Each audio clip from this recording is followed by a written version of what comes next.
आप सबको जय मसीह की।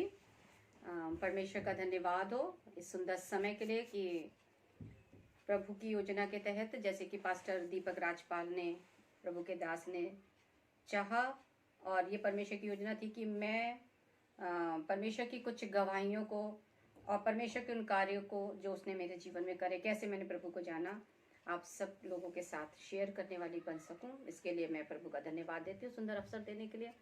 मैं बताना चाहूँगी कि वैसे तो मैं एक मसीह परिवार में ही पैदा हुई, और जैसे कि एक चलन है कि हम संडे स्कूल जाते थे, कहानियाँ पढ़ना, आयतें हमें करी जाती थी, और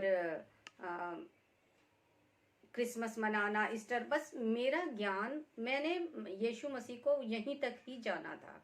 बचपन में जैसे एक चैलेंज सा होता था, कौन कितनी आयतें ये करेगा, और सारी दुआएं, आए हमारे बाप की दुआ और रसूलों का कीदा, ये तक यहाँ तक हमने मतलब हर चीज़ हमें रटी हुई थी, लेकिन दिल से कुछ इस चीज़ की वैल्यू नहीं थी। लेकिन मैं परमेश्वर का धन्यवाद देती हूँ कि सच में जैसा कि खुदा का कलाम कहता कि मैंने तुझे माँ के गर्भ से चुन लिया है ना। और उसने अपने वचन के मुताबिक एक समय पर, जबकि मेरी शादी हो गई थी, मैं 30 हजारी चर्च कंपाउंड में मैं रहती थी, और मेरा जीवन सही चल रहा था, और मेरा स्वभाव थोड़ा सा ऐसे कि मुझे बहुत जल्दी, जैसे कि ये हमारी निर्बलता है कि बहुत जल्दी मेरे को किसी भी मतलब सहनशीलता नहीं। और सबसे बड़ी बात ये भी थी कि क्योंकि मसीह में पैदा हुई थी, मसीह की चाल चलन चर्चेस में बताया जाता होगा, लेकिन उद्धार, पश्चाताप, और ज़्यादातर मुझे यहीं तक ध्यान है कि कभी मतलब कि यीशु मसीह का हमारे जीवन को लेके क्या योजना है, उसने मुझे दुनिया में क्यों भेजा, ये मुझे नहीं पता था। और मैं संसारिक दौड़ में दौड़ रही थी बहुत ज़्यादा। मैं फिल्मी गाने भी गाती थी, और डांस करना, घर में जो शादी ब्याह है और शादी के बाद जो ये मतलब बहुत ज़्यादा दुनियादारी का, बहुत फैशन में लगे, जो फैशन चला हर फैशन के कपड़े चढ़ाना, अच्छे लगे बुरे लगे, चाहे जैसा भी माहौल हो, बस सज बन के रहना। ये बुरी बात नहीं होती है, लेकिन परमेश्वर हर तरीके के कायदे में हमें रख के चलाना सिखाना चाहता है, और दुनिया से अलग रख के कि दुनिया की दौड़ में हम ना दौड़ें। और परमेश्वर का मैं धन्यवाद देती हूँ कि मैं उसके अनुग्रह ही से मैंने परमेश्वर को जाना है। और हमारे जीवन में बहुत से उतार चढ़ाव भी आते हैं, लेकिन मैं नहीं जानती थी परमेश्वर, इसलिए हम जैसे रूटीन दुआ कर लेते थे, सुबह कर ली, शाम कर ली, दिन भर जैसे प्रार्थना में कैसे जीवन बिताना, वो सब मैं नहीं जानती थी इतना, क्योंकि मैंने मसीह को जाना ही नहीं था, अपना निजी उद्धारकर्ता के रूप में नहीं जाना था। लेकिन मैं, क्योंकि हम चर्च कंपाउंड में रहते थे, तो मैं जैसे जब भी टाइम मिलता था सुबह शाम, और ये परमेश्वर का आत्मा ही है, क्योंकि उसने वो जो आत्मा वो मेरे अंदर बसा है, खुदा ने दिया है, वो हमेशा मेरे मुंह से, मैं जब प्रार्थना करती थी तो मैं यही कहती थी, प्रभु मुझ पर वैसा बना जैसा तू चाहता है, और मेरे अंदर से वो बातें दूर कर जो। और ये मैं नहीं करती थी, क्योंकि खुदा कहता है, खुदा का कलाम कहता है, जो कि मैंने बाद में पढ़ने के बाद जाना, कि आत्मा खुद आहें भर भर के तुम्हारे लिए प्रार्थना करेगा कि हमें क्या चीज़ की ज़रूरत है। और मैं प्रभु का धन्यवाद देती हूँ, मैं ये प्रार्थना करती थी। और जीवन में बहुत सी उतार चढ़ाव तो रहते ही हैं, परमेश्वर का धन्यवाद देती हूँ कि हम मेथोडिस्ट कलीसिया में जाते थे, लेकिन मेरे फादर इन लॉ एक आत्मिक संगति में जाते थे, तो और मेरे हाथों में बहुत ज़्यादा ये जॉइंट्स में पेन वगैरह भी रहता था, तो डैडी जैसे हमेशा कहते थे कि आत्मिक संगति में जाने के लिए, तो मैंने कहा चलो चल के देखें। वैसे मेरी गवाही तो मेरे जीवन की बहुत बड़ी है, लेकिन मैंने फर्स्ट टाइम जब मैं गई और मैं बैठी संगति में, तो मुझे ऐसा लगा सच में परमेश्वर की उपस्थिति मेरे साथ है। मेरे जोड़ों को जो मैं आलती पालती मारकर ऐसे क्रॉस लेग करके बैठ नहीं पाती थी, आराम से बैठी, और मैंने वहाँ पे प्रभु यीशु मसीह की उपस्थिति को महसूस किया। और उसके बाद से सच में मेरा लगाव जो था वचन को पढ़ने का, और इस तरह से परमेश्वर ने मेरे मन को उबारा, और मैं परमेश्वर के प्रेम में खुदा ने मेरे मन को खुद भी वो किया, मेरे मन को अपनी ओर फेरा, और मैं वचन जो इतना कभी ऐसे पढ़ती नहीं थी कि कभी मन किया तो सुबह उठ के पढ़ लिया तो हम कहते थे कि दिन अच्छा जाता है। लेकिन मेरे प्रिय भाई बहनों, ये वचन वाकई में जब हम वचन पढ़ते हैं तो हमारे सारे दिन ही अच्छे जाते हैं। और जब हम रूटीन में मैं उन्हें वचन पढ़ना चालू किए और मैंने देखा परमेश्वर का प्रेम, जब वो कलाम मेरे से बात करने लगा और कैसे परमेश्वर ने चेलों को जो बिल्कुल साधारण थे उनके जीवन में कार्य किया, बड़े बड़े कार्य किए, तो मैं बहुत ज़्यादा आत्मा में ये टूट गई कि सच में प्रभु का प्रेम हमारे लिए कैसा बड़ा है और परमेश्वर का बहुत बड़ा अनुग्रह है। तब मुझे परमेश्वर ने एक स्क्रीन के रूप में पूरा मुझे दिखाया कि मैंने क्या क्या गुनाह करे हैं, यानी उन गुनाहों को दिखा के वो खुदा ने फिर उन गुनाहों को मुझे माफ़ कर दिया। जैसा कि उसने कहा है कि क्रूस पर उसने, जैसा कि हम सिर्फ ईस्टर और गुड फ्राइडे त्यौहार के रूप में बनाते थे, लेकिन तब मैंने मसीह के प्रेम को, क्योंकि उसने अपने प्रेम को मेरे ऊपर जाहिर किया और अपना प्रेम मुझ पर दर्शाया, मुझे सामर्थ दी कि मैं उससे प्यार करने वाली बनी, उससे कलाम को पढ़ने वाली बनी और वो मुझसे बात करता रहा मेरा परमेश्वर। और सच में मैं कलाम बात करता है। तब मैंने परमेश्वर से कहा कि प्रभु मुझे रोज भोर को उठाना, और परमेश्वर का प्रेम है कि वो आवाज़ दे के मेरा नाम लेकर मुझे उठाने लगा। और मैं सच में प्रभु का धन्यवाद करती हूँ कि मैं वचन को पढ़ने वाली बनूँ, वचन गाइड करता है। और इस तरीके से मुझे परमेश्वर ने बताया कि किस तरीके से, क्योंकि मैं लखनऊ की रहने वाली और मेरे पापा लखनऊ पब्लिशिंग हाउस में थे, मामा गवर्नमेंट में टीचर थी, तो मेरी पढ़ाई को लेके किस तरीके से बाधा थी और परमेश्वर ने किस तरीके से मेरी पढ़ाई की बाधा को दूर करके अद्भुत तरीके से मेरे लिए एक अच्छे हॉस्टल का इंतज़ाम करके, जबकि मैं लखनऊ में रहती थी वहाँ पे नहीं हुआ, अद्भुत तरीके से मिड सेशन में परमेश्वर ने मेरे स्कूल का इंतज़ाम किया। ऐसी ट्रेनिंग, नर्सिंग ट्रेनिंग, जो मेरे घर में कभी नर्सिंग का नाम नहीं लिया गया और मैं तो कभी इस फील्ड में जाना नहीं चाहती थी, लेकिन परमेश्वर ने मेरे लिए परमेश्वर के एक सेवक जो मेरे मौसा भी थे और गाइड करके मेरे लिए घर बैठे प्रॉस्पेक्टस आया नर्सिंग। जैसे आज मेरे मौसा मेरी मदर को कह रहे कि तू BA MA क्यों कराएगी, नर्सिंग करा दे क्योंकि तू बीमार रहती है। ये भी एक गवाही रही कि ये बात ख़त्म भी नहीं हुई थी कि मेरे अंकल का एक फ्रेंड मेथोडिस्ट हॉस्पिटल मथुरा में बिजनेस मैनेजर थे, उनके बेटे आ गए जो कि मेरे अंकल के फ्रेंड के बेटे थे। तो उन्होंने पूछा तो घर बैठे मेरा प्रॉस्पेक्टस आया, घर बैठे फॉर्म भर के वो लोग फिर आए ले गए। मतलब किसी चीज़ के लिए ये नहीं हुई। लेकिन इंटरव्यू के टाइम में ऐसा हुआ कि जब हम प्रभु में बढ़ते हैं तो किस तरीके से प्रभु का जब कार्य होता तो हमारा दुश्मन भी उस कार्य को रोकना चाहता है।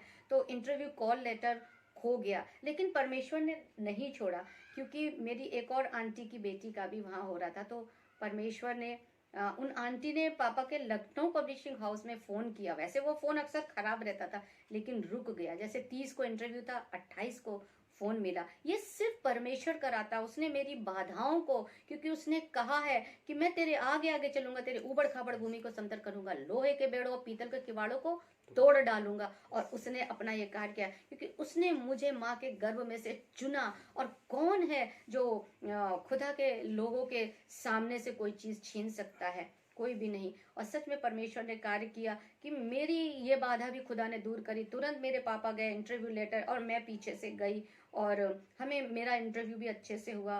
नर्सिंग करी और मुझे पसंद नहीं था, लेकिन मैं इस शॉर्ट में बता रही, मैंने नर्सिंग भी कर ली और मेरी शादी भी हो गई। ये सब चीज़ें जब खुदा ने मुझे दिखाई कि किस तरीके से हर बाधा को परमेश्वर ने दूर किया, तब परमेश्वर ने कहा वो मैं ही था, वो मैं ही था जो तुझे अच्छा, जब बचपन में हमारे हॉस्टल में दिखाया जाता था किंग ऑफ किंग और जीसस की, तो मैं बड़ा रोती थी। मैं कहती थी ये आदमी को लोग कैसे मार रहे, कितना दुखी कर रहे हैं। मैं बड़ा रोती थी, लेकिन मुझे ये नहीं पता था कि ये आदमी मेरा उद्धार करता है, ये मेरा प्रभु, मेरा परमेश्वर, मेरा सृष्टि करता है, जो इंसान बनकर आए, जिसने मेरे गुनाहों को, मेरे पूर्वजों के गुनाहों को क्रूस पर उठा लिया। और इस तरीके से मेरा मसीह में बढ़ने का, तब मैं मसीह में मैंने बढ़ना शुरू किया। और मैं परमेश्वर का धन्यवाद देती हूँ कि तब मैंने एक संस्था, जीसस कॉल संस्था, वहाँ मैं जाती थी। और सच में परमेश्वर ने ऐसी ऐसी गवाहियाँ दी मुझे कि मैं परमेश्वर के लिए खर्च होना चाहती थी, कि मुझे स्तुति आराधना करना बड़ा अच्छा लगता था। और जब मैं जीसस कॉल जाने लगी तो मुझे नहीं पता था कि एक रूल होता है, और मैं ज़बरदस्ती वहाँ खड़ी हो जाती थी। लेकिन वहाँ के जो मैनेजर ब्रदर शदरक ने मुझे खुद बुलाया और मुझे, क्योंकि मैं परमेश्वर के लिए खर्चना चाहती थी, मेरे मन में ये था कि लोग कैसे अन्य भाषा में प्रार्थना करते हैं, प्रभु मुझे भी ऐसा बना। और परमेश्वर अपने बच्चों से कोई भी भली वस्तु रख नहीं छोड़ता। उसने मुझसे अपनी ये भली वस्तु नहीं रख छोड़ी, और उसने मुझे अपनी महिमा का बर्तन बनाया। मुझे निर्बल पर, जो मैं संसार में गिरी हुई थी, परमेश्वर ने मेरे मन को अपनी ओर फेरा। और एक और गवाही की, मैंने परमेश्वर से कहा, प्रभु मुझे एक ऐसी आत्मिक कलीसिया दे कि जहाँ तेरी आत्मा और सच्चाई से तेरी परिस्थिति हो। और सच में प्रभु ने मुझे वो कलीसिया भी ढूंढ के दी जहाँ मैं जाती हूँ। मैं इन सब बातों में सिर्फ और सिर्फ प्रभु का धन्यवाद देती हूँ, क्योंकि हम अपनी बुद्धि और युक्ति से अगर कुछ करें तो वो काम बिगड़ते हैं, लेकिन परमेश्वर हमारे साथ ईमानदार और धर्मी है, विश्वास से योग्य है। और मैं काफ़ी सीरियल वगैरह देखती थी, क्योंकि मैंने बताया कि मैं बहुत डांस, ये आप जानते, आशा भोसले के गानों पे डांस करना लगा। मेरे पास बहुत कलेक्शन था, गज़लों के कैसेट्स थे, मैं गाती थी। और ये उस समय ये सीरियल वगैरह भी मैं बड़े देखती थी। और धीरे धीरे फिर मुझे ये चीज़ें अच्छी नहीं लगी। और एक बार मैं एक प्रेयर उसमें बैठी हुई थी, जैसे कि मैं रेगुलर मैं जाती थी। जैसे परमेश्वर को हम खोजते हैं तो परमेश्वर अपने खोजियों को ज़रूर मिलता है। और मैं यही कहती थी, प्रभु जब मैंने कलाम में पढ़ लिया कि ये चीज़ें हैं जो हमें संसार में उलझाने वाली, और परमेश्वर के प्रेम, उसके अनुग्रह से दूर करने वाली, उसके कार्यों में बाधा है, कि मैं सीरियल में समय लगा रही हूँ और वचन नहीं पढ़ रही हूँ, प्रार्थना में समय नहीं दे रही हूँ, तो ये चीज़ें हमें डिस्ट्रैक्ट कर देती हैं। तो मैं बैठी, मैं कहती थी, प्रभु मेरे जीवन से ये चीज़ें दूर हो। और एक प्रभु के दास थे, कोई चेन्नई से आए थे, और मैं प्रार्थना कर रही थी। तभी उन्होंने एक प्रोफेसी की कि यहाँ पे एक बहन बैठी है जो ये प्रार्थना कर रही कि प्रभु मुझे टीवी, पिक्चर, ये सब देखने की आत्मा से छुटकारा दे। और उसी वक्त मेरा छुटकारा खुदा ने कर दिया, और मुझे ये चीज़ें फिर बेकार लगने लगी। अब मेरा मन में कभी भी नहीं आता कि मैं बैठ के पिक्चरों में या सीरियल्स में अपना टाइम वेस्ट करूं, क्योंकि मुझे पता है ये टाइम वेस्ट है और दुष्ट की बहुत बड़ी जाल है, जो हमें परमेश्वर की महिमा, जो जो समय हम परमेश्वर के साथ गुजार सकते हैं, वो इन बेवकूफ़ी और फालतू चीज़ों में चला जाता है।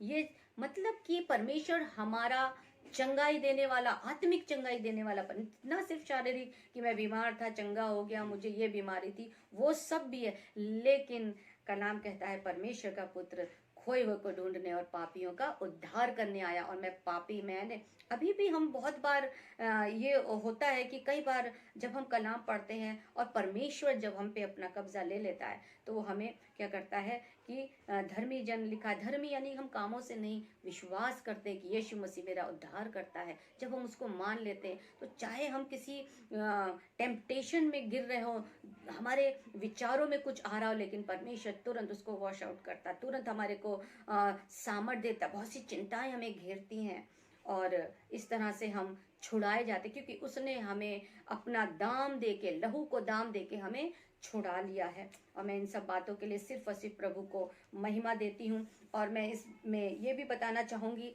कि जब मैं प्रभु में बढ़ रही थी, तो मैंने प्रभु की एक आवाज़ भी सुनी कि उस समय जब मैं मसीह में बढ़ी रही थी, तो मैंने एक बहुत खाली सा मैदान देखा कि मैं अपने पापा के साथ हूँ, और मैंने एक गाना गाते हुए एक वो वॉइस, मेल वॉइस सुनी, जो मैंने ज़िंदगी में कोई ऐसी वॉइस कभी सुनी नहीं, ना मैंने वो गाना सुना। मैं अभी वो गाना मैं आपको बताऊंगी, और प्रभु का धन्यवाद देती हूँ कि ऐसी वॉइस किसी भी आदमी की मैंने नहीं सुनी, और ना कोई ऐसा ये गाना है कि जिसके शब्द हैं कि प्रभु यीशु मसीह तुम्हें प्यार करता है, उसे अपना बना लो, वो ही सहारा है। मैं खुदा का धन्यवाद देती हूँ कि उसने मुझे ये शब्द दिए, ये गाने दिए, और ये सिर्फ मैंने इतना ही सुना था, लेकिन परमेश्वर का धन्यवाद देती हूँ कि एक दिन मैं ऐसी ड्यूटी जा रही थी, और मैं एज यूजुअल जैसे बातें करती हुई चल रही थी, तो मैंने कहा कि प्रभु तूने तो मुझे आधा सा गाना दिया है ना, और ये गाना कब होगा पूरा, और ये गाना पूरा। प्रभु यीशु मसीह तुम्हें प्यार करता है, उसे अपना बना लो, वो सहारा है। प्रभु यीशु मसीह तुम्हें प्यार करता है, उसे अपना बना लो, वो सहारा है। जितनी भी परेशानी आए, प्रार्थना करते रहो,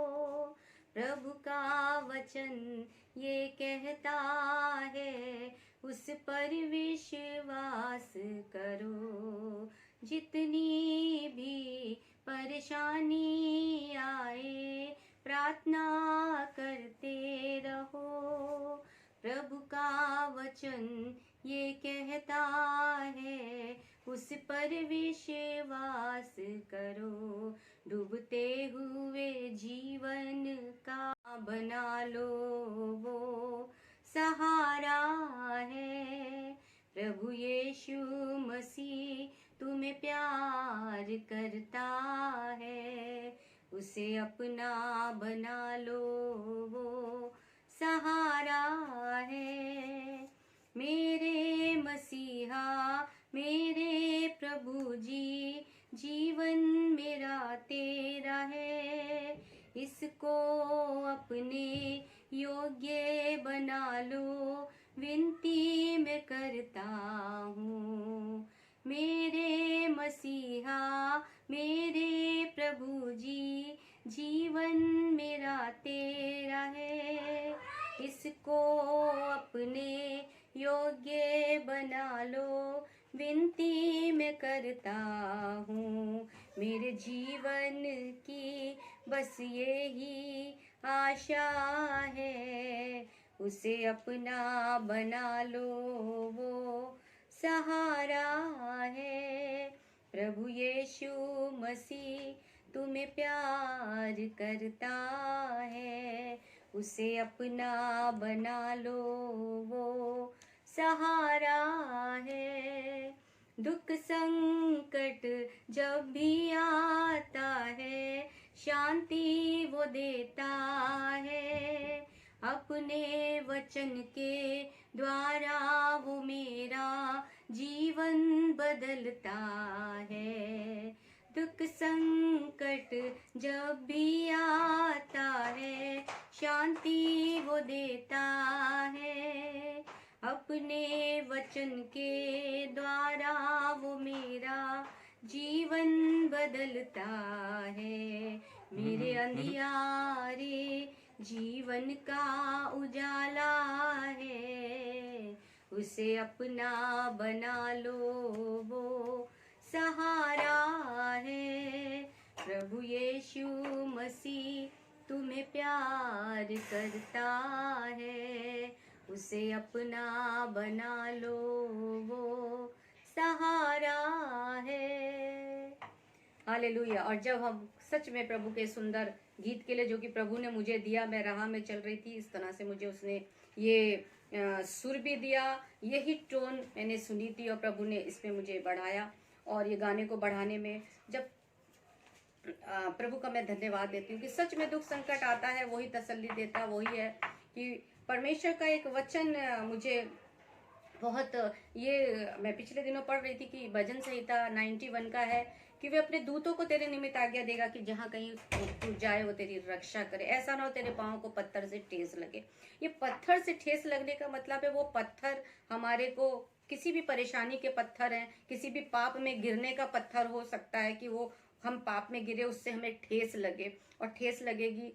ऐसा ना हो कि तेरे पाँव को पत्थर से ठेस लगे ना वो, और वो हमारे को जब हम किसी पाप में गिरने को होते हैं तुरंत वो हमें बचाता है कि हम वो गुनाह से अलग रहें, पाप की दुष्टों की मंडली पे ना बैठे, हमारे मुंह से कुछ ऐसा ना हो और कुछ अनर्थ हमारे जीवन से ऐसा किसी दूसरे का नुकसान ना हो। बहुत से ऐसे पाप होते हैं और सच में यही है कि ठोकर हमें ना लगे, और जब ठोकर लगती तो हम गिरते भी है ना, लेकिन परमेश्वर ने हमारे लिए हमारा रक्षक और मददगार है। मैं इस चीज़ से ही प्रोत्साहित करना चाहूँगी कि सच में प्रभु यीशु मसीह ही हमारा सहारा है, उसको छोड़ और कोई नहीं है। क्योंकि परमेश्वर की योजना के तहत यीशु मसीह दुनिया में आए, क्योंकि परमेश्वर ने इंसानी रूप धारण किया और यीशु मसीह कुमारी मरियम से पैदा हुए और उन्होंने सारी कुर्बानियों की एक कुर्बानी जो परमेश्वर की योजना थी मनुष्य जातियों को बचाने के लिए कि हम सदा पाप में पड़े हुए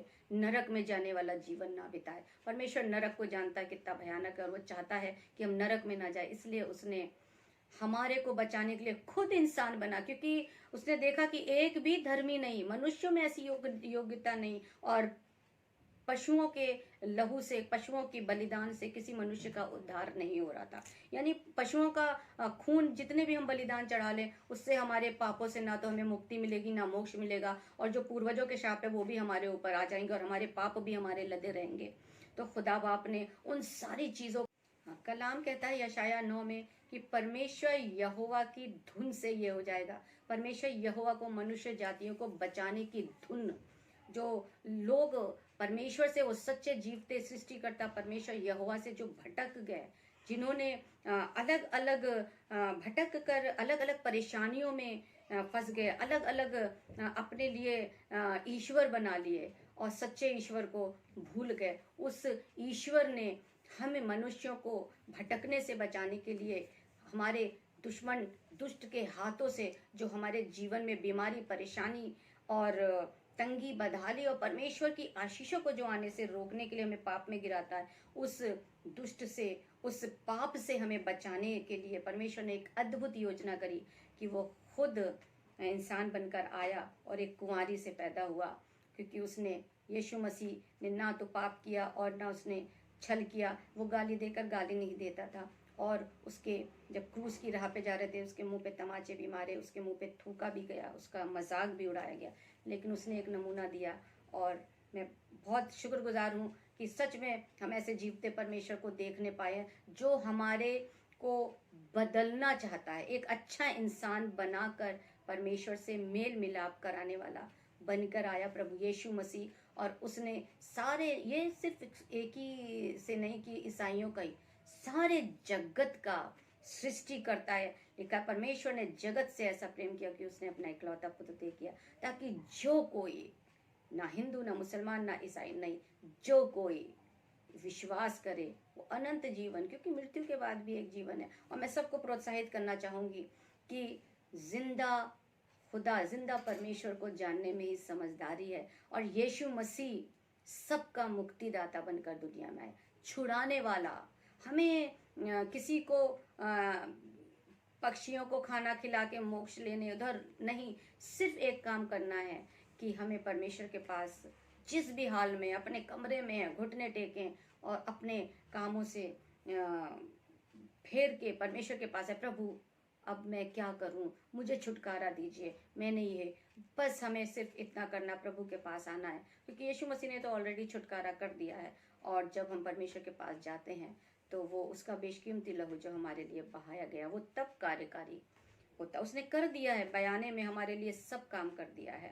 मैं प्रोत्साहित करना चाहूंगी एक बार और कि चाहे हम मसीह परिवार में जन्मे हो और नहीं भी जन्मे हो, लेकिन परमेश्वर हर एक से प्यार करता है और हर एक को बचाना चाहता है। जो हम रीति रिवाजों में फंसे पड़े हैं, वो रूढ़िवादी जीवन हम जी रहे हैं, उन सारी चीज़ों से छुटकारा देने के लिए, उन सारी बातों से कि ये ना खाओ, ये ना पियो, ये ना पहनो, ऐसे नहीं, ये दिन सर ना धो, इन सारी बातों से, ये सब चीज़ें कोई परमेश्वर के लिए मायने नहीं रखती। परमेश्वर हमें पाप से छुड़ाने के लिए हमारा उद्धारकर्ता बनकर दुनिया में आया। मैं परमेश्वर का धन्यवाद देती हूँ कि मैं उस जिंदा परमेश्वर को, अपने उद्धारकर्ता मुक्तिदाता प्रभु यीशु मसीह पर विश्वास करने पाई, क्योंकि उसने मुझे विश्वास का करने के लिए मेरे से प्यार किया और मुझे अपना विश्वास का दान दिया है।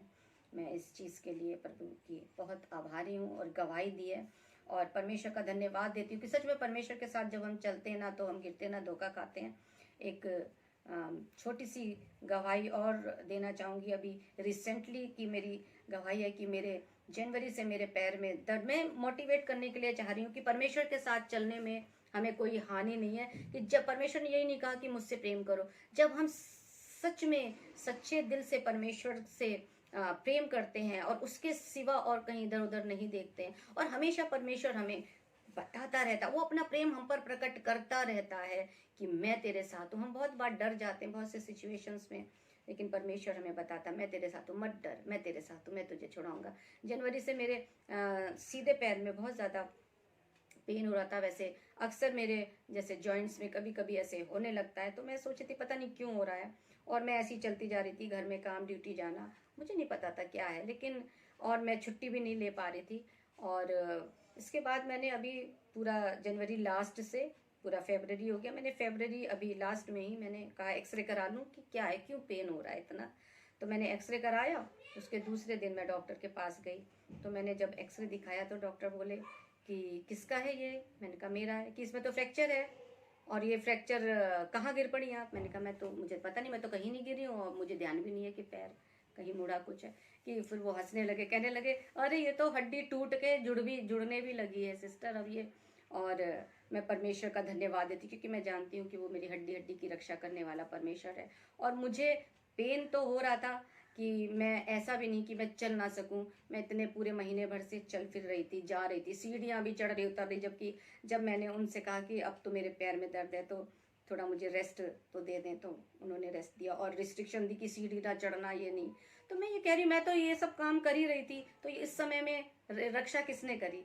परमेश्वर ने करी, मेरे यहोवा राफा ने करी, जिसने मुझसे कहा मैं तुझे कभी ना छोड़ूंगा, कभी ना त्यागूंगा। अनजाने में हमारा दूत जो उसने कहा है तेरे निकट 1000 तेरे दाहिनी और 10,000 गिरेंगे, परंतु वो तुझको छू ना सकेगा, है ना। और जो भी हमसे लड़ने के लिए आते, परमेश्वर कहता है जो तुमसे लड़ते हैं, जितने हथियार तेरी हानि के लिए हैं, उनमें से एक भी सफल नहीं होगा। हमारा दुश्मन हमारे लिए कितने भी हथियार चलाए, कितने भी तीर करे, हमें तंग करने के, परेशान करने के लिए, हमें बीमारी के बिछौनों में, ये भी परमेश्वर का अनुग्रह होता है, बीमारी के बिछौने, ताकि हम परमेश्वर से अकेले में बातचीत कर सके और उन अपनी कमियों घटियों को परमेश्वर को दे सकें। इन हर बातों में परमेश्वर को ही महिमा मिले कि परमेश्वर ने मेरे को, पैर मेरा जब फ्रैक्चर हो जाता है, पता है कि कितनी दिक्कत होती है, थोड़ा मेरा दर्द था मेरे को, लेकिन मुझे नहीं पता था कि ये है, लेकिन परमेश्वर ने वो जोड़ भी दिया, जुड़ रही है मेरी हड्डी। मैं परमेश्वर का धन्यवाद देती हूँ, क्योंकि वो मेरा सच्चा परमेश्वर है। इन सारी गवाहियों के लिए कि परमेश्वर ने हमें अपना गवाह बनाया है, उसने हमें हमारे ऊपर जाहिर किया कि वो जिंदा परमेश्वर है। वो आज कल और युगानुयुग एक सा है। जैसे वो आदि में आदम के साथ था, अब्राहम, इसहाक और याकूब के साथ, वो मेरा भी परमेश्वर है। और जब हम उसे निहारते पुकारते हैं, उसको निहारने पुकारने वाले कभी लज्जित नहीं होते हैं। इन्हीं सब बातों से मैं आपको मोटिवेट करती हूँ कि यीशु मसीह को आजमा के देखो, परख के देखो कि प्रभु कैसा भला है। उसके पास आने के लिए हमें रुपए पैसे देने की जरूरत नहीं है, जिस भी हाल में है, कितने भी पाप, उसने कहा तुम्हारे पाप चाहे अर्गवानी रंग के हो तो भी हिम के समान, धुल के हिम के समान श्वेत हो जाएंगे। मैं इन सब बातों के लिए परमेश्वर का धन्यवाद देती हूँ कि उसने मुझे इस काबिल बनाया कि मैं अपनी गवाही को शेयर करने वाली बन सके। परमेश्वर का धन्यवाद।